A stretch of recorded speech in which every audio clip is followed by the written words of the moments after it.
Tuhan mengerti tangis yang tidak bersuara. Ada tangis yang tidak terlihat.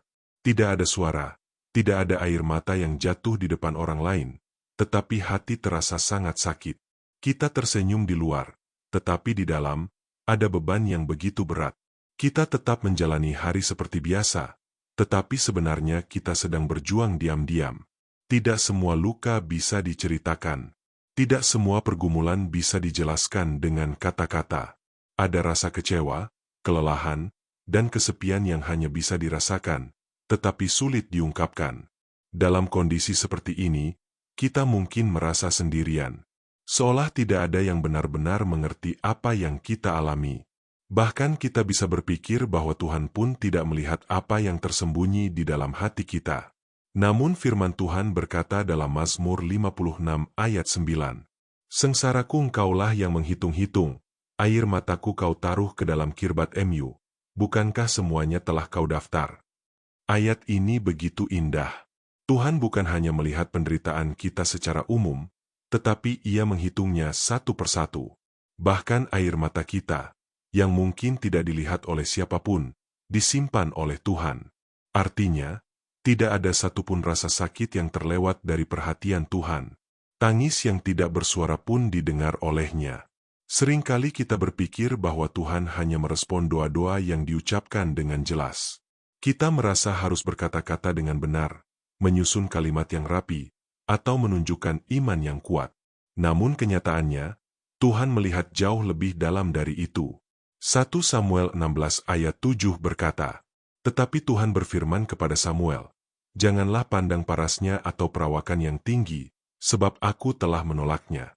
Bukan yang dilihat manusia yang dilihat Allah. Manusia melihat apa yang di depan mata, tetapi Tuhan melihat hati." Tuhan melihat hati.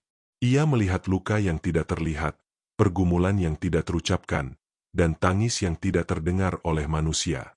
Bahkan ketika kita sendiri tidak mengerti perasaan kita, Tuhan mengerti sepenuhnya. Roma 8 ayat 26 kembali menguatkan kita. Demikian juga Roh membantu kita dalam kelemahan kita, sebab kita tidak tahu bagaimana sebenarnya harus berdoa, tetapi Roh sendiri berdoa untuk kita kepada Allah dengan keluhan-keluhan yang tidak terucapkan. Ketika kita tidak mampu berkata-kata, Roh Kudus sendiri yang menyampaikan isi hati kita kepada Tuhan. Ini berarti kita tidak pernah benar-benar sendirian dalam pergumulan kita. Tuhan tidak menunggu kita menjadi kuat untuk datang kepadanya. Ia justru mendekat saat kita lemah. Mazmur 34 ayat 19 berkata, "Tuhan itu dekat kepada orang-orang yang patah hati, dan Ia menyelamatkan orang-orang yang remuk jiwanya." Mungkin hari ini kamu sedang mengalami tangis yang tidak bersuara itu. Kamu tetap tersenyum di depan orang lain, tetapi hatimu lelah. Kamu tetap terlihat kuat, tetapi sebenarnya kamu hampir menyerah. Ketahuilah ini, Tuhan melihatmu.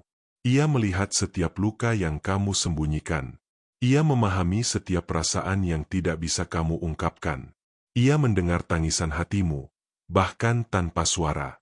Dan lebih dari itu, Ia peduli. Tuhan bukan hanya mengerti, tetapi Ia juga ingin memulihkan. Ia ingin mengangkat bebanmu, menguatkan hatimu, dan memberi damai yang tidak bisa diberikan oleh dunia.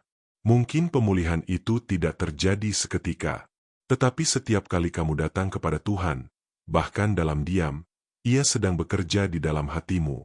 Jangan menahan dirimu dari Tuhan hanya karena kamu tidak tahu harus berkata apa. Datanglah apa adanya.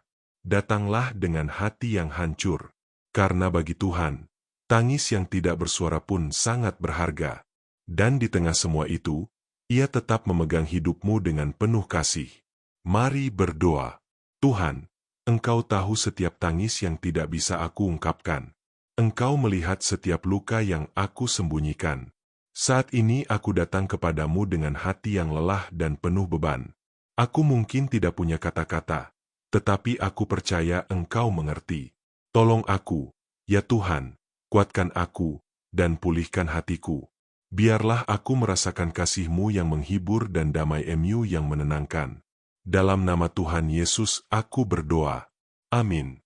Jika renungan ini memberkati hidupmu, jangan lupa untuk like, subscribe, dan bagikan kepada orang lain supaya semakin banyak orang dikuatkan oleh firman Tuhan.